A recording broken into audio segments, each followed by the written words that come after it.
بسم اللہ الرحمن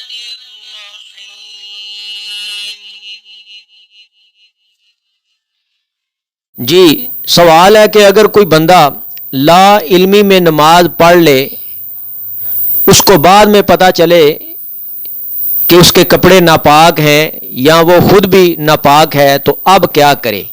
تو پیارے بھائی، یہ بسا اوقات ہو جاتا ہے انسان سے، یہ انسان بھولنے والا پتلا ہے، بندہ بھول بھی جاتا ہے، کوئی ایسا مسئلہ نہیں، بڑے سے بڑا بھی بھول جاتا ہے۔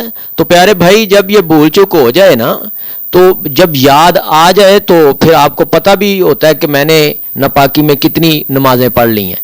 تو نبی رحمہ حضرت محمد کریم صلی اللہ علیہ وسلم نے فرمایا کہ ناپاکی میں نماز قبول نہیں ہوتی۔ تو پھر آپ کو وہ نمازیں جو ہیں، ایک پڑھی گئی ہیں یا دو پڑھی گئی ہیں، ان کو دہرانا پڑے گا۔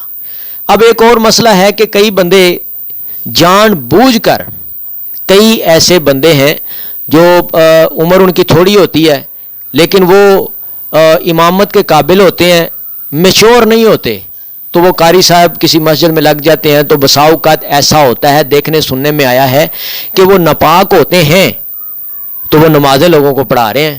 تو یہ جان بوجھ کے ہوا نا ایسے۔ تو پیارے بھائی، ایک تو یہ بڑا گناہ ہے اور اس گناہ کی معافی ہے، اس توبہ کی جائے، معافی مانگی جائے، اور جتنی نمازیں آپ نے اس طرح پڑھائی ہیں ان کو دہرایا جائے، ان کی قضا دی جائے، معافی مانگی جائے اللہ تعالیٰ سے، توبہ نصوحہ کی جائے۔ تو پیارے بھائی، ناپاکی کی حالت میں اگر کوئی بندہ بھول چک کے نماز پڑھ لیتا ہے، جب اس کو یاد آ جاتا ہے تو وہ غسل کرے، اپنے کپڑے صاف کرے، اپنا آپ صاف کرے، اس کے بعد جتنی نمازیں ایسے پڑھی گئی ہیں ان کو دہرائے۔ اللہ تعالیٰ عمل کرنے کی توفیق عطا فرمائے۔